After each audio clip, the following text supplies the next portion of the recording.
Dare you join us for what might be the final journey into the minds that make Minecraft? What? No, go back. We don't want to see what Mobbo's thinking.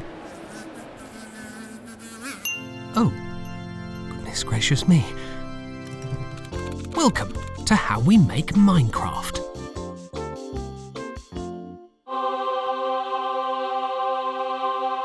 Since Minecraft is a survival game, we thought it should have some sort of overriding purpose or goal, just like real life doesn't. So this month, we'll be exploring Minecraft's ending. Is it an epic conclusion worthy of this literal blockbuster? Or even more disappointing than when I found out hosting this show doesn't count towards my community service?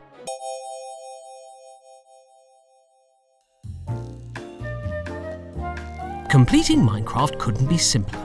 Just track down rare obsidian so you can construct a nether portal. Go to the nether, a lovely biome so long as you like being on fire, then simply find the blaze, a mob that burns anyone stupid enough to attack them. Anyway, keep attacking them until you have 10 blaze rods. Somehow escape the nether and start hunting endermen, assuming they don't hunt you first, until you collect enough ender pearls. Craft those with blaze powder to make eyes of ender, obviously. Then simply keep throwing eyes of ender and keep your eye on where they're looking, because that's how you find a stronghold. Finally got an eye of ender, batting its eyelashes and winking at the ground? Huzzah! Go ahead and dig straight down. I mean never dig straight down. Not to worry. Simply do all that again, but this time dig a little more cautiously. Find your way into the stronghold. You should find an end portal. Simply jump into the portal and congratulate... Oh yes, it needs eyes of ender for all the portal blocks. Up to 12 potentially. Looks like a certain lucky someone is going back to the nether. And when your portal is finally ready, hop in and congratulations, you've completed a nice, easy game of Minecraft. Oh, as soon as you defeat that. Actually, why is Minecraft's greatest challenge almost as cruel as I am? Well, believe it or not, Minecraft does have a difficulty curve. A difficulty curve is how the level of challenge changes throughout a game.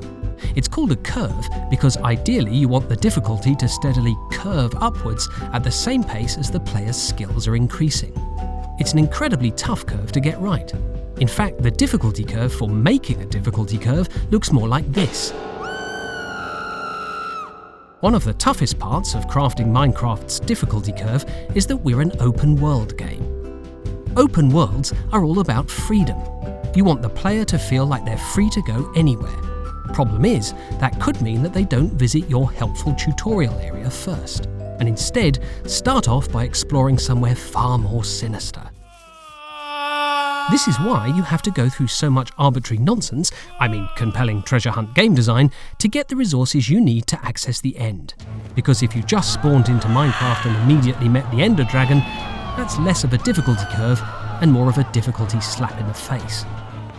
Difficulty is something we think about a lot. Maybe we should have done an episode on it. Probably would have done better than the sound design one. It can be tempting to dumb down your difficulty to make an easier, more accessible game. But there's a fine line between relaxing and boring. The more challenging your game is, the more engaging it can potentially be, because your audience isn't going to be able to engage with it passively. Basically, we're only bullying you because we want attention. So, that's all right then.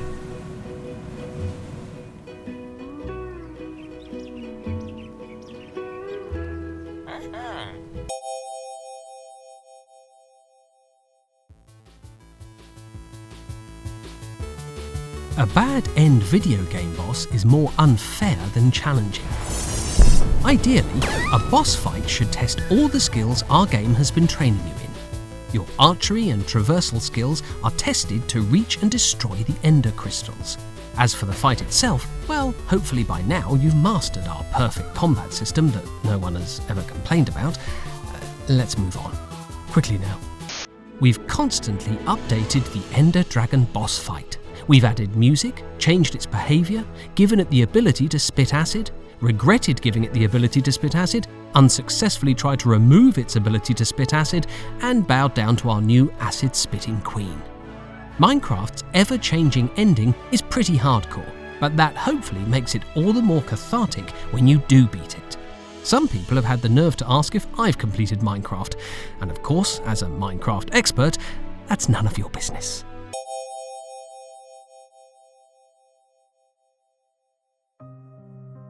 This is probably the final episode of my show. I was told we were going to play the sound of a sad audience, but okay. But don't worry about me. I'll just go back to narrating nature documentaries on the BBC. By which I mean watching them at home and talking over them. By which I mean watching them through the windows of someone who actually owns a television and a home. Or we could make one of these brilliant spin-offs. Each one even more spinnier and off than the last. No, I don't care for this one. Curses! Though Minecraft has an ending, the true end of the game is still a long way off. We're still updating Minecraft, hiring new developers with fresh ideas to work on it, and frankly, we're just getting started. Minecraft will only end when you're done with our little crafting game. And when that day comes, embrace it. There are thousands of games out there, and this medium is only getting more exciting every year. You don't want to play the same game over and over. Variety is what makes life worth living. Close Minecraft and look for new, fresh experiences that entertain you in ways Minecraft never could. Say goodbye to Minecraft. I uninstall thee. Farewell forever. Ah, yeah, I can see why they cancelled me now. It was worth it. And there you have it. I'll see you on the happiest day of my life, which is about to be this one. Thanks for watching the show, and remember, Mobbo loves me. Goodbye. I do.